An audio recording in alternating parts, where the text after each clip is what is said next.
Sekarang yang kita ingin bahas perannya Sa'ad adalah di wilayah timurnya Jazirah Arab. Irak, Iran, Rusia, Afghanistan, ini semua wilayah yang sangat luas sekali. Ini dulu negara adikuasa, Persia. Terkenal orang-orang Persia ini dulu sangat kuat, postur tubuh yang besar, dan mereka penyembah api. Diutuslah seseorang yang bernama Asim, dan juga diikuti oleh Qais bin Zurara radhiyallahu anhu. Ini sahabat-sahabat Nabi semua ya. Maka sempat begitu ketemu dengan Kisra, kata Kisra, apa yang membuat kalian datang ke wilayah kami?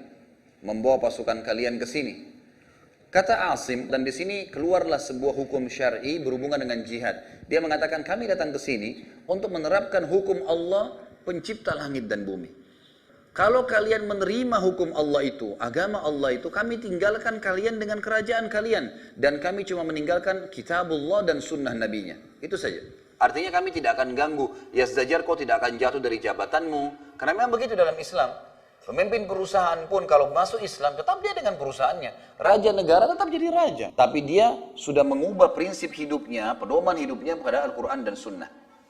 Maka ini prinsip dasar dalam jihad. Jadi kami datang untuk itu. Kalau kalian menerima, maka kami biarkan kalian dan kami tinggalkan kalian dengan kitabullah dan sunnahnya. Kata Yazdajar, kalau kami menolak, kata si Asim, kalian harus membayar jizyah.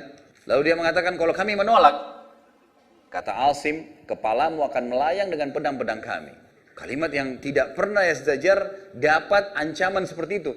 Sementara lawannya saja, wilayah Romawi, yang waktu itu yang menguasai setengah dunia yang tersisa, Persia menguasai setengah yang lainnya, tidak pernah berani menulis ataupun berkata itu kepada Yazdajar, karena Yazdajar raja yang sangat kuat. Maka Yazdajar ini pun marah, sambil mengatakan, kalau bukan karena utusan tidak dibunuh, saya akan bunuh kalian. Dia menghina, dia bilang, saya tidak pernah menemukan di muka bumi kaum yang lebih hina, miskin, dan bodoh seperti kalian. Orang-orang Arab maksudnya. Kalau ada wilayah kami di pelosok-pelosok yang kami anggap tidak perlu, kami menyuruh pemimpin-pemimpin wilayah kami yang terendah itu untuk mengatasi dan mengurusi masalah-masalah kalian.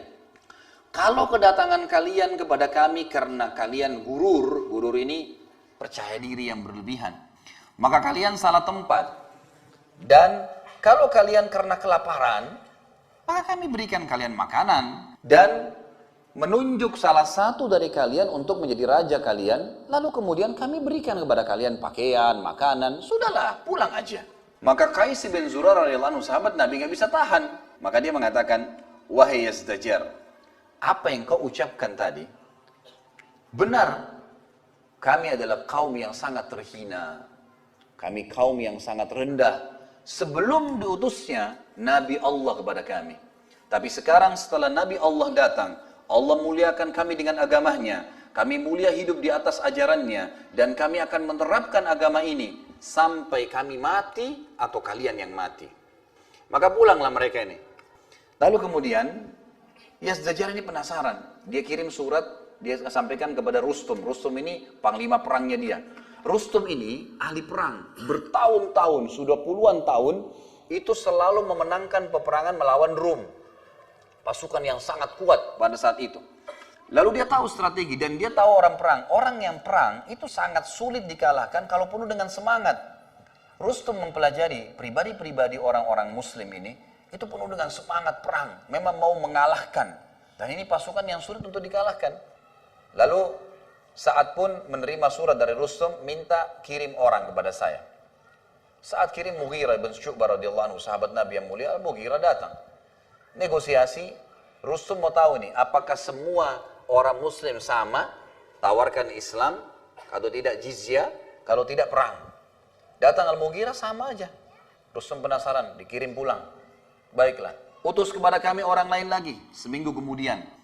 Maka pada saat itu dikirimlah satu sahabat Nabi yang unik. Ini yang saya ingin ditiberatkan kisahnya, Rub'i ibn Amir radhiyallahu anhu. Ini sahabat, saya kalau baca ceritanya luar biasa gitu. Sahabat ini, Rub'i ini adalah orang Badui dari padang pasir. Ciri-cirinya begini, disebutkan ciri-cirinya. Rub'i ini seorang Badui yang mengenakan baju dari kain yang kasar, tidak punya baju besi. Senjatanya sederhana, orangnya pendek, imamahnya yang dia pakai di kepalanya, tali lilitan yang digunakan untuk tali ikat keledainya. Dia pakai keledai, bukan pakai kuda ya. Kemudian dikatakan rambutnya ikal panjang, keriting. Jadi orang Arab Badui asli gitu. Sebagian athar menyebutkan dia meletakkan di kepalanya panci yang dia pakai masak. Jadi ini sebagai tameng istilah gitu. Ini unik sekali gitu. Tapi apa alasannya kenapa saat kirim Rubi'i?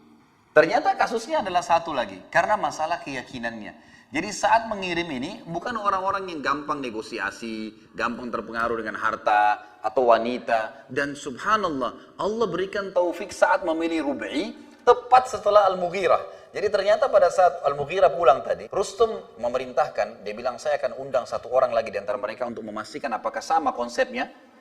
Tapi saat ini agak berbeda. Semua pasukan, semua dayang-dayang harus pakai baju yang paling mewah. Yang warnanya keemas-emasan, bahkan ada riwayat mengatakan pakai emas. Ada singgasana khusus Rustum ini emas semua. Kuda yang dia pakai untuk mengantarnya ke singgasana, lapisan pelananya emas. Semuanya serba emas. Karpet ditebar dari pintu gerbang sampai ke pintu masuk. Diletakkan dayang-dayang yang paling cantik. Lalu setelah selesai persiapan ini, maka Rustum kirim surat lagi kepada Sa'ad. Kirim kepada saya satu orang lagi. Sa'ad mengirim Rubi'i. Begitu Rubi'i tiba, pengawal-pengawal Rustum tidak percaya. Ini utusannya gitu. Kata mereka begitu Rubi'i datang, ditanya, kau utusan? Dia bilang, iya, saya utusan. Kata mereka pertama kali adalah, kau harus sujud dulu, ruku atau sujud, tundukkan kepala kamu kepada Rustum sebelum masuk ke istana. Semua orang masuk ke istana ini harus ruku. Rubi'i tersenyum. Dia turun, dicabut pisaunya dia bawa pisau. Kebetulan di situ di pintu gerbang itu ada karpet yang ditaruh. Memang karpetnya bagus gitu. Memang untuk menggoda ini. Sama Rubi'i dia nggak jawab dulu, diambil dipotong karpet itu. Diambil ditaruh di tempat pelana dia duduk. Itu dulu yang dia lakukan. Belum buat apa-apa yang ditaruh. Begitu dia taruh di atas pelana, kemudian dia balik ke mereka. Dia bilang, yang undang saya kalian. Jangan saya yang ikut. Kalian ikut saya tidak mau sujud kecuali kepada Allah. Tapi ambil dulu barangnya ini.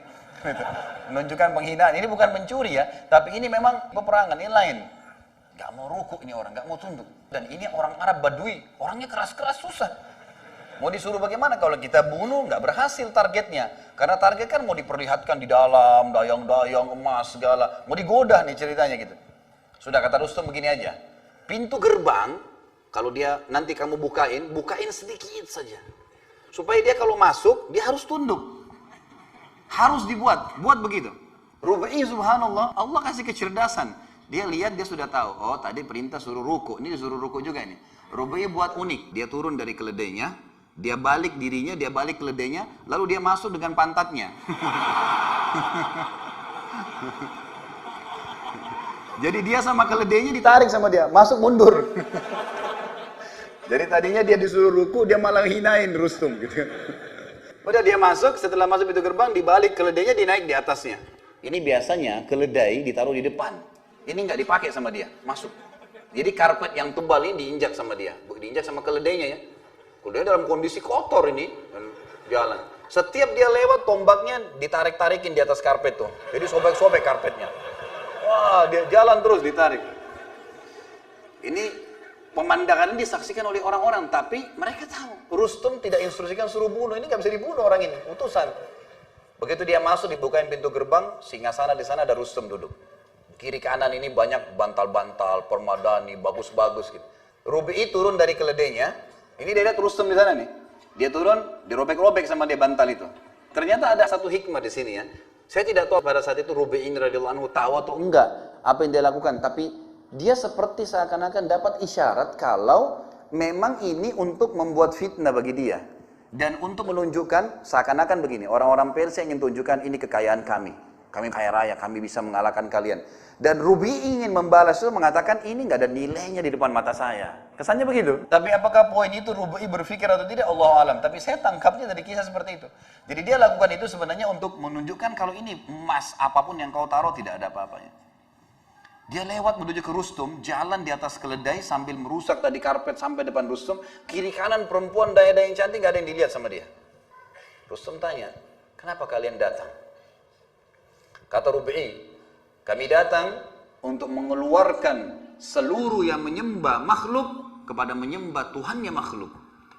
Kami datang untuk membawa agama Allah sampai ke seluruh pelosok bumi ini. Dan kalau kalian mengikuti ajaran itu, kami tinggalkan buat kalian kitabullah dan sunnah nabinya. Sudah selesai, tinggal berhukum dengan itu saja. Maka kata Rustum, kalau kami menolak, kata Rib'i, kalau kalian menolak, kalian harus membayar kepada kami upeti, datang sambil merangkak ke hadapan kami. Kata Rustum, kalau kami menolak, kepalamu akan saya penggal. Kata Rib'i dengan tegas. Lalu kata Rustum, kau ini siapa sebenarnya? Kau ini pimpinan mereka, artinya kok bisa keputusan kau yang tentukan gitu kan? Kata Rib'i, bukan. Saya salah satu dari pasukan muslimin. Tapi umat Islam seperti satu jasad. Satu kasih keputusan, semua ikutin. Semua begitu. Ya begitu. Satu berikan keamanan, yang lain semua ikut. Maka saya bagian dari muslimin. Kata Rustum, baiklah. Beri kami waktu untuk berpikir. Kata Rib'i, sehari atau 2 hari? Langsung to the point. Kata Rustum, tidak bisa. Saya harus musyawarah dulu sama Yazdajar. Saya harus bicara begini dan begitu. Ya, saya butuh sebulan. Kata Rib'i, Nabi SAW, Rasul Allah tidak pernah mengizinkan kami berdialog dan berdiskusi, memberikan waktumu lebih dari 3 hari. Waktumu 3 hari, maksimal. Dan setelah 3 hari kau harus pilih. Islam, kau selamat.